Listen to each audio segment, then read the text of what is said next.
Um, Honestly, the first time I saw him struggling a bit was in the third game of the third set when I broke his serve. But I've spoken to some of the members of his team that are my former agent, Eduardo, and he told me that he complained already at the beginning of the second.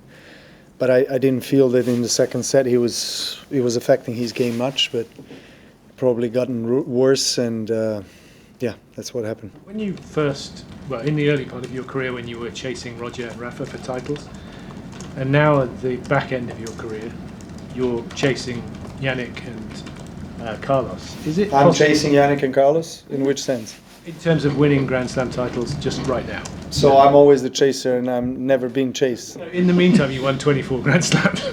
But I'm saying Thanks. It's worth saying that sometimes, right? Sorry, I should have put that. Should have No put worries, that in the no middle. worries. So what I'm saying is it possible to compare the way you felt initially when you were chasing Roger and Rafa with now when Jannik and Carlos have split the last 8 slams? Well, I find it a little bit disrespectful that you kind of miss out on what happened in between, where the times when I started chasing, as you say, Rafa and Roger, and now that I'm chasing Carlos and Jannik, and there's probably about 15-year period in between where I was dominating the Grand Slams. So I think it's important to put that in prospect and in perspective. I don't feel like I'm chasing, to be honest. You know, Roger and Rafa will always be my greatest rivals. I have tremendous respect for what Jannik and Carlos are doing, and they continue to do, and they will do for the next 10 to 15, 20 years. God knows how many years they're going to play. They're so young.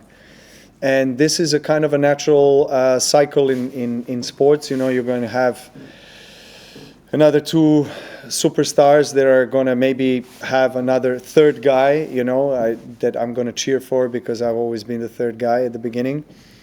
But it's good for our sport, you know. I think these kind of rivalries and the contrast of the personalities and the styles of play are very good for tennis.